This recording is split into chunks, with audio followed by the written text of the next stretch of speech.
Meg Turney, and I like anime. I'm Ross Everett, and it's not my tile of Japanese mahjong. Kind of stretching there. Welcome to Anime Club! This week we had kind of a controversial pick, and before we get started I kind of wanted to explain why I picked Kite, the 1998 OVA, which is about 60 minutes long. It's a little bit controversial because it has hentai scenes in it, and I wanted to say that I picked this edited version on Netflix because Anime Club started for me not only as a place to discuss anime amongst anime lovers, but also to expose people who don't know anime like Ross to all people exposing themselves. Yes, to all different types of anime, and we've gone through Odon High School Host Club, like fluffy, lighthearted, fun anime, and I wanted to show something that was a little bit more adult, and thus entered Kite. Yeah, it was both adult and underage at the same time. Having said that, I watched what I thought was the full thing, but it was only 45 minutes, and I was like, oh, how tastefully they cut around what these scenes could have been. But it turns out in the original, I guess they don't do that. And they do not!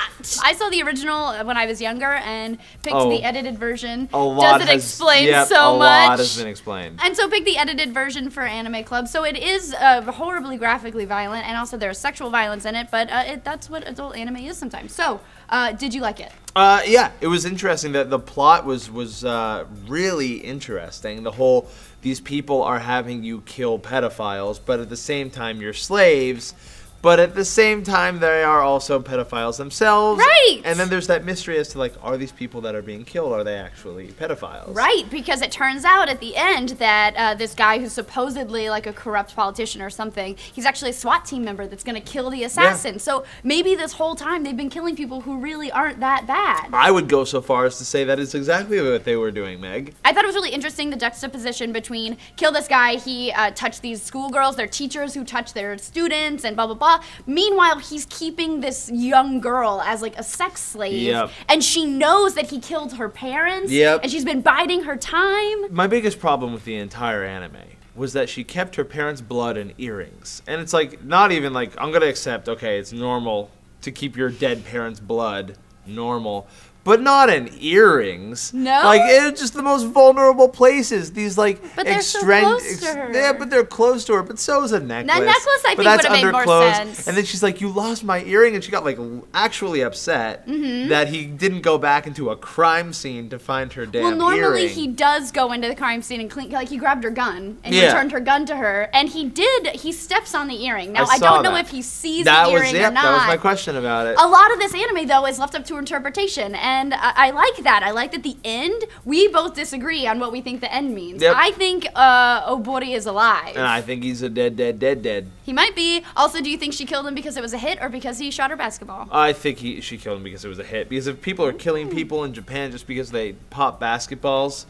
we're in trouble. Well, to be fair, Obori took his gun and shot her basketball. Well, then she should have just shot his tuna, and then they would have been even. That's right. See, well, here's the thing. We only see the tuna drop. Maybe she did shoot the bag. He's dead. Please he's don't be dead.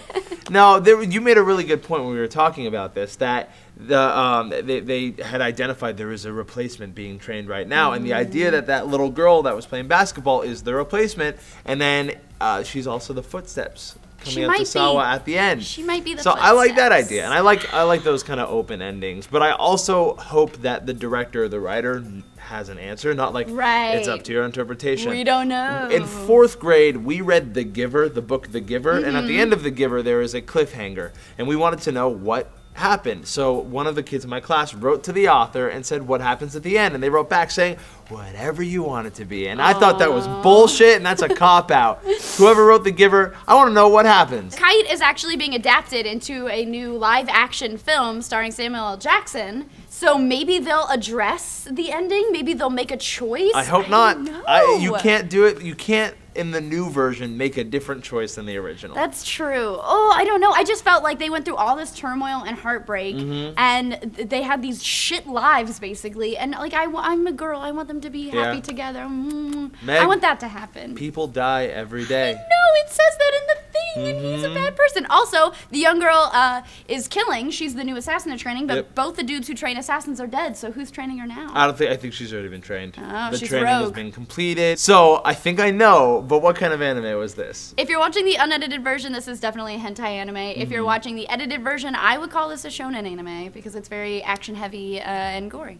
Very cool. What's next for us next week? Next week we have a special anime club because it's the holidays. Holidays! And we're going to be holidaying. So we'll be watching the Christmas episode of Yamada's First Time. It's episode 4.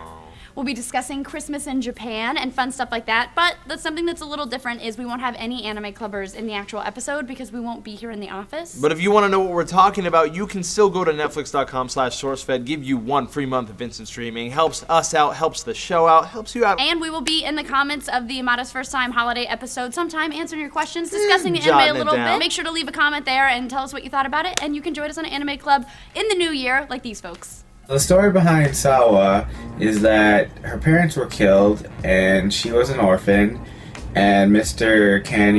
Connie took her in, adopted her. And it was really weird because he taught her how to kill, how to become an assassin, and then he also slept with her.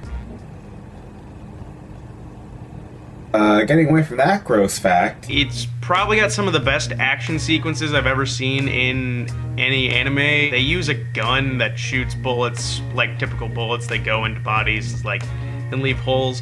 But then they stay in the body and then explode. So you see limbs and blood flying everywhere, and it's just really cool. The fuck I just watched? This is basically just a hentai. It is just sex and violence and pedophiles and rape and criminals and killing people. Did I say that already? And sex, and then there's more sex, and then there's gigantic penises. My first week in anime club, the pick was Kite.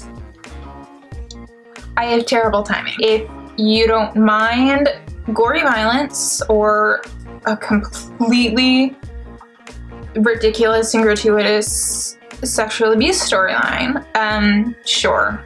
Give it a try. Watching this anime unedited did not make it better. It made it way worse. Because in addition to the shitty storytelling, we now have underage rape porn. And they didn't portray it as a brutal, terrible thing. They portrayed it as a titillizing, sexy kind of thing. And that's just not okay. Overall, I hated this movie. I had no idea what was going on the entire time. The characters are just unlikable and disgusting. Even though it is a really well-drawn anime and it has good character development for the 4 characters that are in it, it still falls flat in a lot of areas because of the overlaying tone of violence in it. Sometimes characters did things that were kind of pointless, and for some highly skilled teenage assassins, they aren't all that great at their jobs. Action, drawing, anime, story direction, yay. Underage sex, boo. Hey Meg, I got you this necklace. My